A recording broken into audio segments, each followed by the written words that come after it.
बिस्मिल्लाहिर्रहमानिर्रहीम। अस्सलाम वालेकुम। कैसे हैं आप सब? उम्मीद करती हूँ आप सब बिल्कुल ठीक होंगे। आज की वीडियो क्लास 8 की न्यू ऑक्सफोर्ड सेकेंडरी साइंस पर है और आज की वीडियो में मैं आपके साथ unit number 3 variation, heredity and cell division, इसके कुछ टॉपिक्स डिस्कस करूँगी।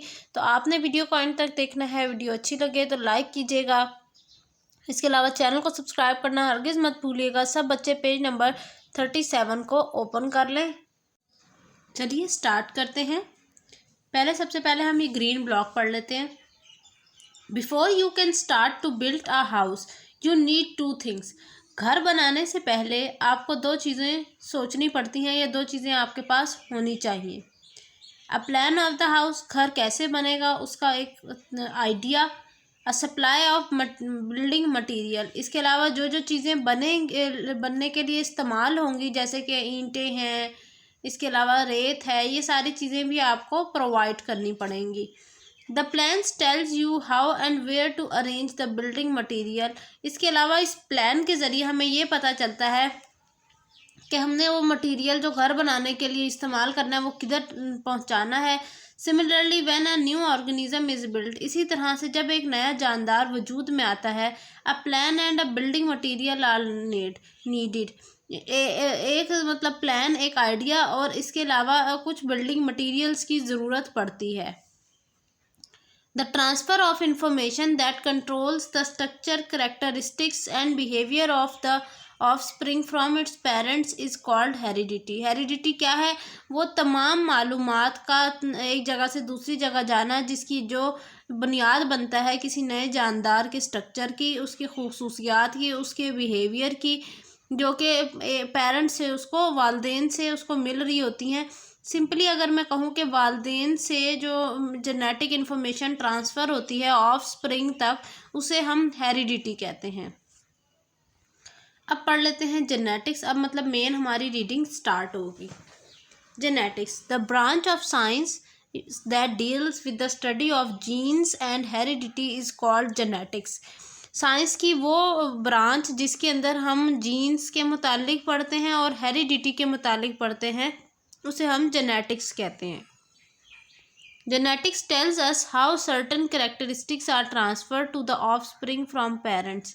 जेनेटिक्स के ज़रिए हमें पता चलता है कि किस तरह से वालदेन से बच्चों तक जो खसूसियात हैं वो ट्रांसफ़र होती हैं। अब पढ़ लेते हैं जीन्स का टॉपिक। अभी हमने जीन डिस्कस किए ना यहाँ पर कि जेनेटिक्स में हम जीन को भी पढ़ते हैं, तो जीन है क्या चीज़ वो पढ़ लेते हैं। The plan for building a house consists of lines drawn on a large sheet of paper, while the plan for the building a living organism consists of gene. वो कह रहे हैं जिस तरह घर बनाते टाइम हम एक खाका खींचते हैं कागज़ के ऊपर मुख्तलिफ़ लकीरों के ज़रिए, इसी तरह से जब एक नया जानदार बनता है तो उसकी जो बिल्डिंग, उसके बनाने का जो प्लान है उसको हम जीन कहते हैं। A gene is the basic physical and fundamental and functional unit of heredity. Gene क्या है? एक बहुत ज़्यादा अहम और बहुत ज़्यादा मेन इम्पॉर्टेंट हिस्सा है हेरिडिटी का। Genetics, genes are segments of DNA. DNA के कुछ छोटे छोटे हिस्से हैं जो कि जिनको हम जीन कहते हैं। The plan to build a living organism is found inside the nuclei of its cell. वो कह रहे हैं जो ये प्लान है कि हमने जानदार को बनाना है, ठीक है, इस जानदार को बनाने के लिए ये प्लान कहाँ मौजूद है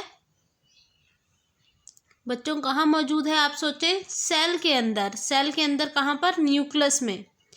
Some genes instruct the body to make proteins and these protein divides the shape of a body and how it behaves. वो कह रहे हैं कुछ जीन है जिसका काम क्या है कि प्रोटीन का बनाना, ताकि जो नया जानदार बन रहा है उसकी बॉडी के हिस्से, उसकी शेप बनाई जा सके। पहला फंक्शन हमने जीन का पढ़ लिया कि वो प्रोटीन बनाती हैं और इसी के ज़रिए पता चलता है कि जिस्म के हिस्सों को कौन सी शेप देनी है और वो किस तरह से एक्ट करेंगे। Each gene control the production of particular protein. वो कह रहे हैं हर जीन का मुख्तलिफ काम है, मुख्तलिफ प्रोटीन बनाती है वो। And occasionally a group of protein, या फिर हम ये भी कह सकते हैं कि जीन का काम ग्रुप्स ऑफ प्रोटीन बनाने का है। The gene are joint together to make a long stand called chromosomes.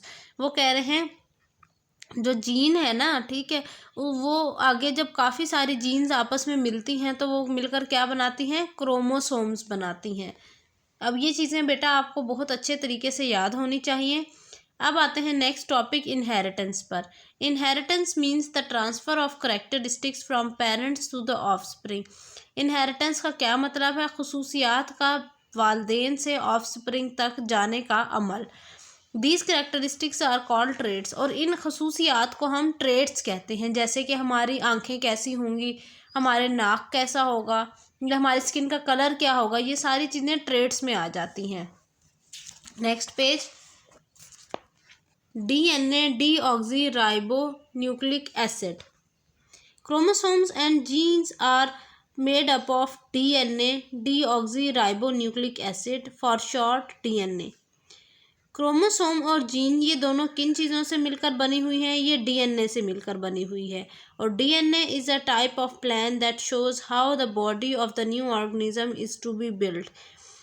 DNA क्या है, DNA वो प्लान है जिसके ज़रिए हमें ये पता चलता है कि एक जानदार किस तरह से बनेगा। Every cell in the living organism contain a copy of this plan. हर जानदार के अंदर एक सेल से दूसरे सेल के अंदर भी ये मालूमात मौजूद होती हैं एज इट इज़, इसी शक्ल में। व्हेन द सेल डिवाइड, जब सेल तकसीम होता है, the DNA first copies itself. सबसे पहले जो DNA है ना वो डबल हो जाता है।